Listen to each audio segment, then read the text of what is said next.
Menjadi miris pemirsa, informasi yang kita dapatkan ketika seorang hakim agung menjadi tersangka kasus korupsi.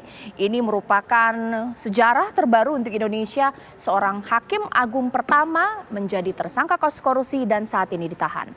Yang jadi permasalahan apakah memang benar bahwa mafia peradilan ini memang menjadi momok ataukah jangan-jangan bahwa oknum hakim ini juga punya integritas yang rendah atau jangan-jangan mereka yang minta disuap. Itu akan saya bahas di Apa Kabar Indonesia malam hari ini.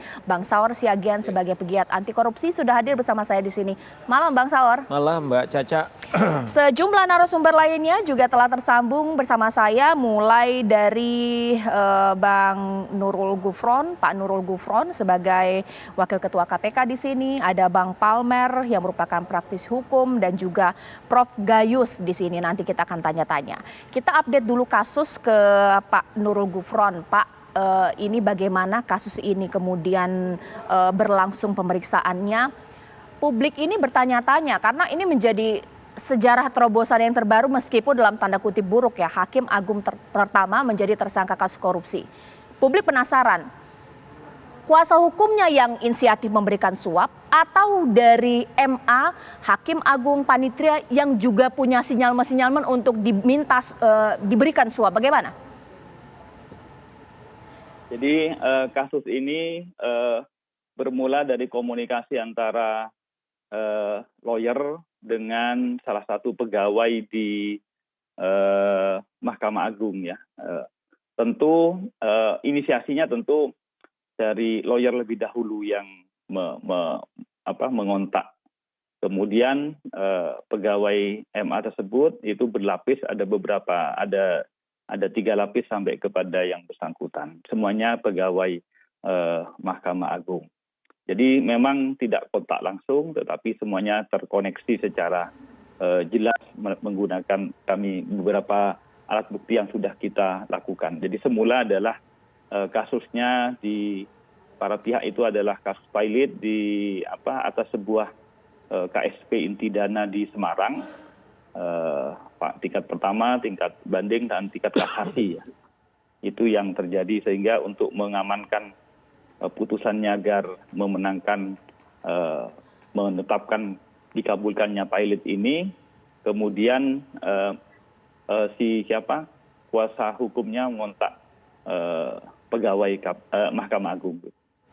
Oke, Pak Nurul Gufron, sebenarnya angka 2,2 miliar dan dibagi-bagi ya, Pak Dimyati dapat 800 juta. Itu dari siapa? Inisiatif dari kuasa hukum atau mungkin ini memang harga kasus di MA? Kita tidak tahu tentang harganya ya. Yang jelas yang kita tangkap pada saat itu, yang bersangkutan telah menyerahkan sebesar 205.000 Singapura dolar kepada pegawai Mahkamah Agung.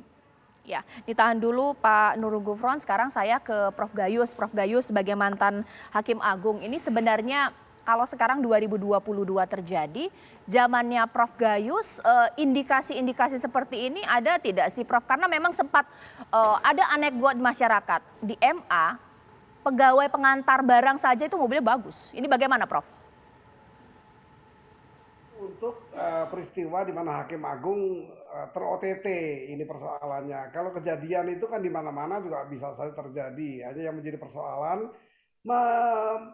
membentuk atau menjadikan seorang jadi Hakim Agung itu kan agak sulit.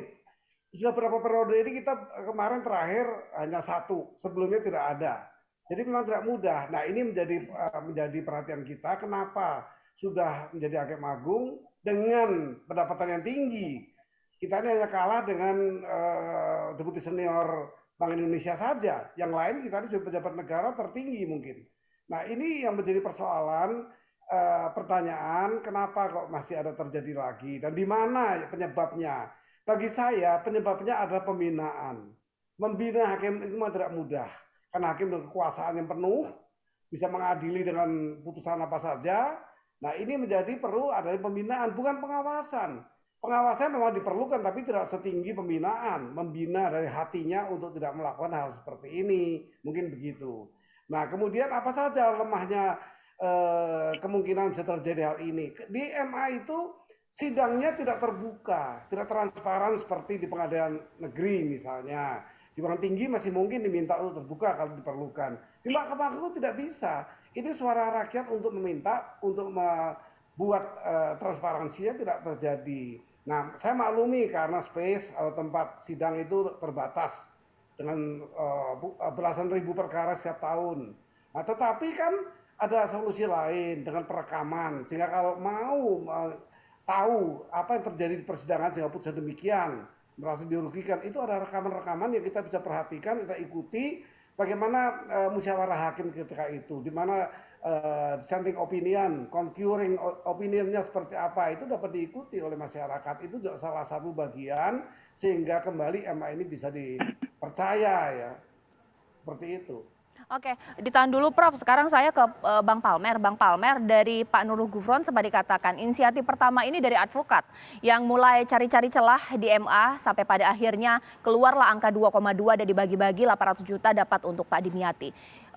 Pengacara juga mengakui moral kami rendah. Ini ada apa sih dengan penegak hukum kita, maksudnya dengan pengacara kita, kok justru ini jadi hal yang sering terjadi ya?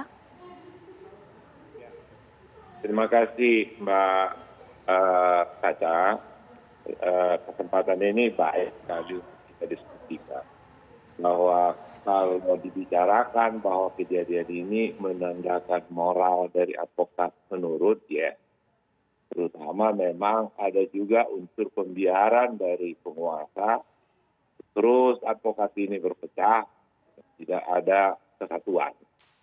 Biarkan saja begitu sehingga kalau ada advokat yang nakal, tinggal pindah aja dia ke organisasi lain kalau dikejar-kejar ke Dewan Kode Etik. Saya selaku Ketua Umum AAI merasa sedih dengan keadaan yang terus-menerus melanda advokat. Kalau dikasih tahu sama Bung Gufron tadi bahwa inisiatif itu ada dari advokat, rakyat memang perlu tahu. Pada umumnya advokat itu menurut yang saya lihat, tahun 80 kalau kita berbicara suap itu sangat tabu sekali. Saya katakan merosot, saya setuju kalau dibilang ada kemerosotan moral advokat, karena sekarang ini bangga advokat. Banyak advokat yang bangga walaupun masih banyak yang berintegritas. Bangga berbicara bahwa dia sudah bermain sana, mengatur di sana, mengatur di sini, dan seterusnya. Banyak juga kurator yang suka main-main dengan tanggung jawabnya, menciptakan kreditur baru untuk permainan. Jadi memang merosot itu, saya tidak salahkan, memang merosot. Tetapi hanya kita lihat pada efeknya saja. Impact yang terjadi sekarang ini adalah ada yang ditangkap.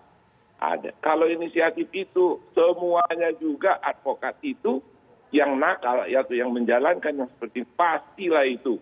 Saya dapat katakan pastilah itu keinginan dari kliennya.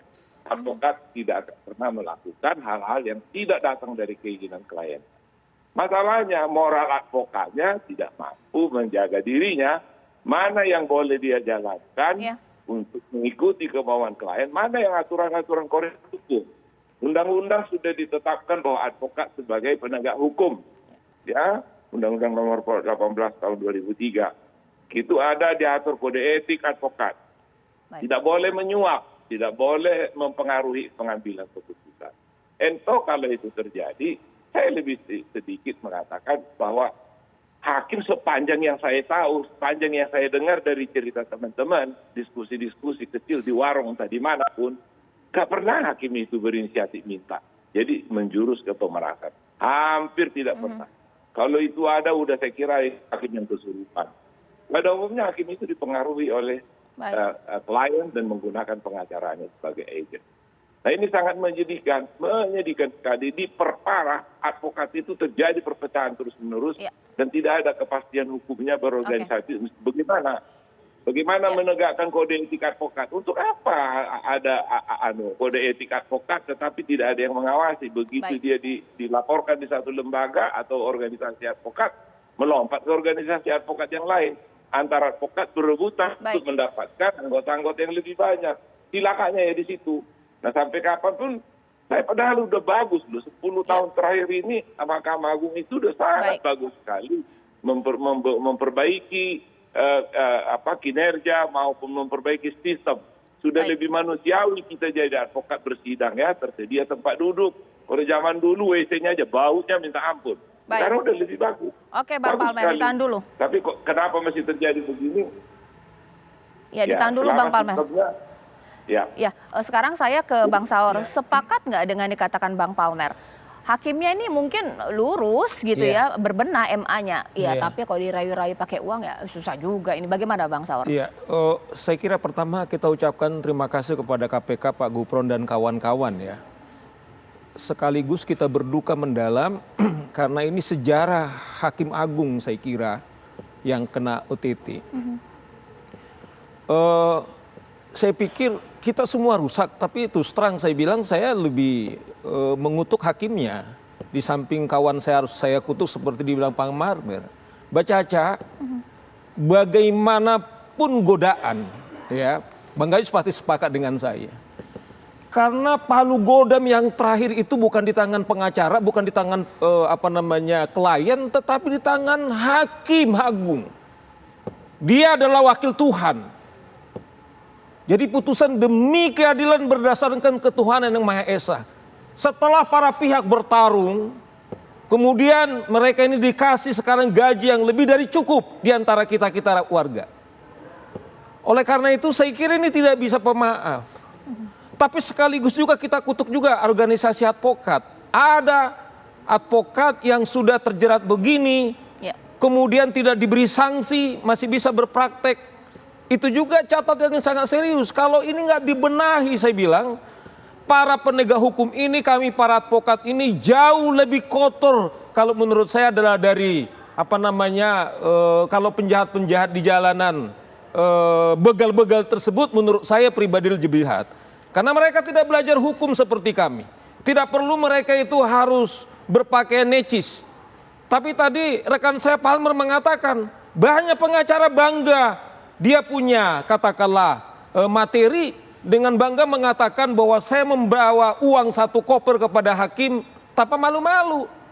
Ini juga catatan yang serius juga kepada organisasi advokat. Bagi saya seorang advokat seperti ini sebenarnya seperti yang dikatakan oleh Parera, saya siap bertanggung jawab di mana organisasinya saya kira segera dipecat, tapi sekaligus juga saya hormati rekan saya Palmer, kalau ini orang juga datang ke AI juga jangan diterima.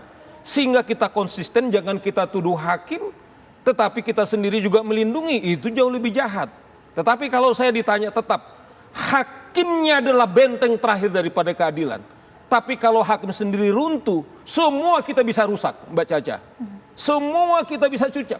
Mulai dari pengadilan negeri, jaksa, polisi, dan lain-lain. Tapi kalau hakim kita masih bisa menjaga integritasnya, negara hukum kita masih selamat. Jadi saya tetap biar bagaimana tidak ada pemaaf. Makanya saya bilang, ini harus diberi sanksi hukuman teman-teman saya di KPK. Saya kira pasal 12 ini tepat karena disebut di butir C-nya, kalau hakim menerima, ancaman hukumnya seumur hidup. Bukan kita soal benci, tetapi sekaligus juga adalah sign kepada kita semua, termasuk kami-kami para advokat ini, Cak. Oke, sesaat lagi saya akan tanya kepada Pak Nurul Gufron, karena memang menjadi suatu keanehan sebelum Pak Dimyati ditahan dan ditetapkan sebagai tersangka, memang beliau sempat memberikan keterangan kepada media, saya clear, saya tidak tersangkut kasus ini. Tapi ternyata ada dugaan uang tersebut disimpan di Kamus Bahasa Inggris, uang 800 juta rupiah. Nah, ini akan diberikan ataukah sudah diterima oleh Pak Dimyati? Sesaat lagi kita akan bahas usai jeda berikut.